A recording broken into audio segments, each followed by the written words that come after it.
Surviving Mars is a city-building simulation game with a very strong survival element where the player takes control of the very first steps of humanity with the purpose of building permanent colony on the surface of the planet.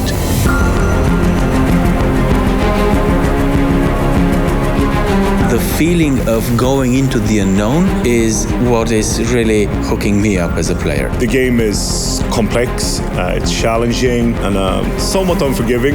I want the player to feel the thrill and the emotion of the first steps of humanity on Mars. The style of Surviving Mars is retrofuturistic with a little bit of modern touch.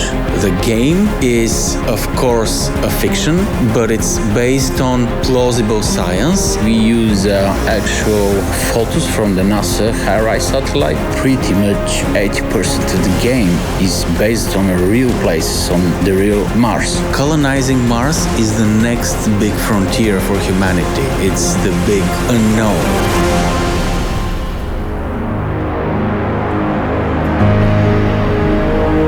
So we've actually at Paradox thrown around the idea of making a space city builder before, and when Haemimont contacted us, and Haemimont being one of our absolute favorite developers out there, it felt like a perfect match. We have never stayed into a single genre of computer games. What we're really interested in is what makes a game a good game. So that's why we're trying to use everything we've learned and see how it works among different genres.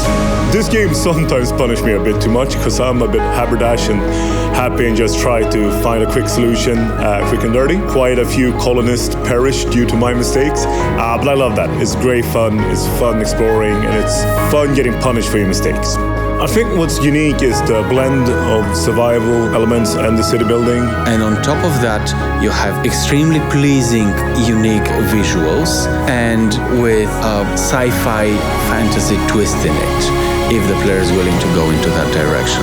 We'll be really happy beyond our wildest dreams and imagination if at some point in the future, let's say 50, 70 years from now, somebody on Mars can say, well, for me it all started when I was a kid and I played this little game called Surviving Mars.